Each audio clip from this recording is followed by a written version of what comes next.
예, 전해드린 대로 수도권 11만 가구를 포함해서 당장 13만 가구 공급 일정에 차질이 생겼습니다.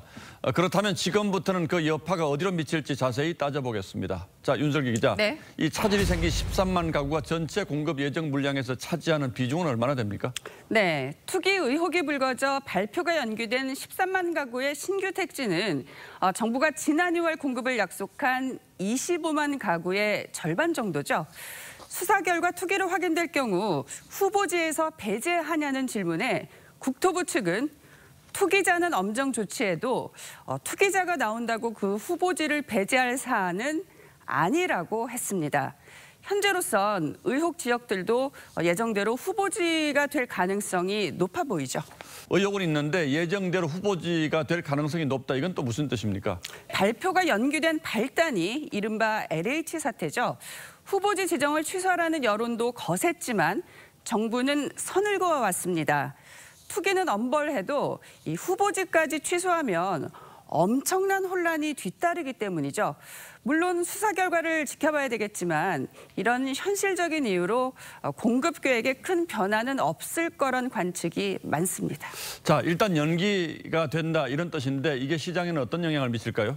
그래서 전문가 4명에게 단도직입적으로 이번 정부 발표로 집값이 오를 거라고 보냐고 물었는데요. 보시다시피 2대2로 엇갈렸습니다. 집값이 안 오를 거란 쪽에선 단지 연기가 됐을 뿐 계획된 물량이 나온다는 게 중요하다고 말합니다. 공급 부족으로 인해서 시장이 재차 상승한다. 그런 확률은 좀 적지 않느냐. 반면 집값이 오를 수 있다고 보는 쪽에선 이 시장에 주택 공급에 차질을 빚는 게 아니냐는 신호를 줄 수 있다는 거죠.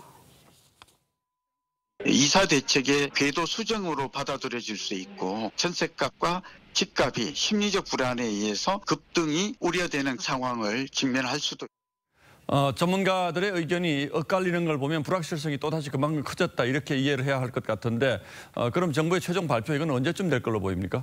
네, 정부는 수사 결과 등을 보며 하반기 중 최대한 빠른 시일 내에 발표를 하겠다고 했습니다. 동시에 이 부동산 투기 근절을 위한 후속 조치와 관련 입법도 정리한다고 했습니다.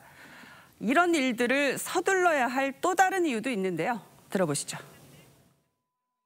내년으로 미뤄진다라고 하면은 이거는 다른 이유가 있나? 혼란의 여지가 있기 때문에 시장에서는 지금과는 다르게 받아들일 수 있습니다. 이제 결국 문재인 정부의 집권 후반기 정책 추진력이 얼마나 뒤따라줄지가 관건이 되겠군요. 그렇습니다. 예, 윤석기 기자 잘 들었습니다.